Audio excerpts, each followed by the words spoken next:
ಮತ್ತೆ ಅಲ್ಲಿಗೆ ಏನಾಗ್ಬೋದು. ಅಲ್ಲಿಗೆ ಪೊಲೀಸ್ ಯಾರು ಬರೋದಿಲ್ಲ, ನನ್ನನ್ನು ಉದ್ದಾಕ್ಲಿಕ್ಕೆ ಬಿಡ್ತಾರೆ. ಉದ್ದಾಕ್ಲಿಕ್ಕೆ ನಾನು ನನ್ನಷ್ಟೇ ಬರ್ಬೇಕು ಅಷ್ಟೇ. ಅದು ಬಟ್ಟೆ ತೆಗೆಯೋದು ಅದು ಯಾವ್ದು ಸಂಪ್ರದಾಯ ಇಲ್ಲ. ಒಂದು ದಿನ ಇದು ಪೋಸ್ಟ್ ಮಾರ್ಟಮ್ ಮಾಡೋದಿಲ್ಲ, ಅದು ಯಾವುದಿಲ್ಲ. ಅದು ಪೋಸ್ಟ್ ಮಾರ್ಟಮ್ ಅಂದ್ರೆ ಈಗ ಇವರು ಮೀನು ಹಿಡಿಲಿಕ್ಕೆ ಅಂತ ಒಂದು ಇಬ್ರು ನಮ್ಮ ರೂಂಬೈನವರು ಹೋದ್ರು ರಾತ್ರಿ.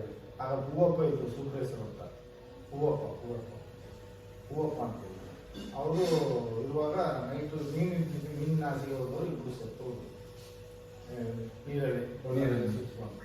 ಅದನ್ನು ತೆಗೊಂಡು ಬಂದು ಪಾಂಗಲಲ್ಲಿ ಮಸಾಲದ ಇದರಲ್ಲಿ ಇಟ್ಟು ಪೋಸ್ಟ್ ಮಾರ್ಟಮ್ ಮಾಡಿದ್ರು. ಅವಾಗ ನನ್ನ ಕೈಯಲ್ಲೇ ತಿನ್ನಿಸಿದ್ರು 2 ಜನ.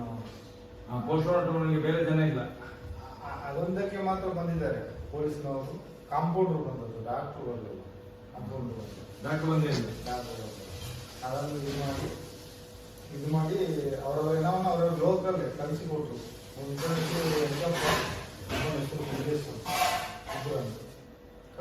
ಎಲ್ಲಿ ನಮ್ಮ ಲೋಕಲ್ ಅಲ್ಲಿ ಮುಂಬೈ. ಅದು ಅದೇ ಕತೆ. ಈಗ ಹೂವಪ್ಪ ಅಂತಿದ್ದಾರೆ. ಅದು ನಮ್ಗೆ ಹೇಳ್ಬೇಕಾದ್ರೆ ತುಂಬಾ ಕತೆ ಉಂಟು. ನಮ್ಗೆ ಅನ್ಯಾಯ ಎಲ್ಲಿವರೆಗೆ ಮಾಡಿದ್ದಾರೆ ಅಂತ ಹೇಳಿದ್ರೆ, ನಮಗೆ ಮಾಡಿದ ಅನ್ಯಾಯ ದೇವರಿಗೆ ಗೊತ್ತು, ಎಡ್ಡವ್ರಿಗೆ ಗೊತ್ತಿಲ್ಲ ಅಂತ ಹೇಳ್ತಾರೆ. ಗೊತ್ತಿದ್ದು ಮಾಡ್ತಾರ ಇಲ್ಲ ಅಂತ ಮಾಡ್ತಾರ ನಮ್ಗೆ ಗೊತ್ತಿಲ್ಲ. ನಾನು ಅಷ್ಟು ವರ್ಷ ಮಾಡೋದಕ್ಕೆ 3.5 ಲಕ್ಷ ಕೊಡ್ಬೇಕು. ಯಾವುದು ಗೊತ್ತಿಲ್ಲ ಅಂತ ಹೇಳಿದ್ರೆ ಮಾತನಾಡುವ ಮಂಜುನಾಥನಿಗೆ ಗೊತ್ತಿದೆ, ಭಗವಂತನಿಗೆ ಗೊತ್ತಿದೆ. ಅಲ್ಲ, ಸತ್ಯ. ಈ ಮಾತನಾಡುವ ಮಂಜುನಾಥಿಗೆ ಗೊತ್ತಿರ್ಬೇಕಲ್ಲ. ನಾವು ಅನ್ನೋದು ದೇವರು 6 ಕಟ್ಟು ದುಡ್ಡು ತಂದ್ರು, 500 ರೂಪಾಯಿ ನೋಟು 6 ಕಟ್ಟು ದುಡ್ಡು ತಂದ್ರು ನಮ್ಮನ್ನು ಕಳಿಸೋದು ಅಂತ ಹೇಳಿ. ನಮ್ಮನ್ನು ಕಲಿಸ್ಲಿಕ್ಕೆ ಉದ್ದೇಶ ಸೌಜನ್ಯ ವಿಷಯದಲ್ಲಿ ನೀವು ಆ ಕಡೆ ಈ ಕಡೆ ಮಾತಾಡ್ತೀರಿ ಅಂತ ಹೇಳಿ ಕಲಿಸೋದು ನಮ್ಮ. ಹಾಗೆ 6 ಕಟ್ಟು ದುಡ್ಡು ತಂದು ಬರೀ 2 ಕಟ್ಟು ದುಡ್ಡಲ್ಲಿ ಮಾತ್ರ ನಮಗೆ ಭಾಗ ಮಾಡಿದ್ರು. ನನ್ನ ಹೆಂಡತಿಗೆ, ನನಗೆ, ನನ್ನ ಭಾವಿಗೆ, ಅಕ್ಕನಿಗೆ ಅಷ್ಟು ಮಾಡಿ ಪ್ರತಾರಾದ್ರೆ ಲಾರಿಯಲ್ಲಿ ರೋಡ್ ತುಂಬಿಸಿ ಹೋಗುವ ತನಕ ನನ್ನೊಟ್ಟಿಗೆ ಅಲ್ಲಿ ರಾಜೇಶ್ವರ ನಿಲ್ತಾರೆ. ಯಾರು ರಾಜೇಶ್? ಅವರು ಸೂಪರ್ವೈಸರ್, ಧರ್ಮಸ್ಥಳದ ನೇತ್ರಾವತಿ ಸೂಪರ್ವೈಸರ್. ನೇತ್ರಾವತಿ ಅಂತ ಹೇಳಿದ್ರೆ ಅದು ಗವರ್ಮೆಂಟ್ ಜಾಗ, ಅದು ಗವರ್ಮೆಂಟ್ ಜಾಗ. ಮತ್ತೆ ಇವರಿಗೆ ಅಲ್ಲಿ ಇವರ ಸೂಪರ್ವೈಸರ್ ಇರುವುದು ಸರ್ಕಾರದ ಇರ್ಬೇಕು. ಸರ್ಕಾರದ ಯಾವ್ದು ಇಲ್ಲ ಅಲ್ಲಿ.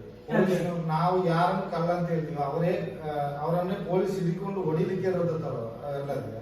ನಾವು ಹೇಳಿದವರನ್ನೇ ಅವ್ರು ಹಿಡ್ಕೊಂಡು ಹೊಡಿಬೇಕು. ಹಾಗೆ ಯಾಕಂದ್ರೆ ನಾನು ಸರಿ ಈ ಕೈಯಲ್ಲಿ ತುಂಬಾ ಮಂದಿಗೆ ಹೊಡ್ತೀನಿ, ನಮ್ಗೆ ಜನಗಳು ಹೊಡಿತಾರೆ ಗೊತ್ತಾದ್ರೆ.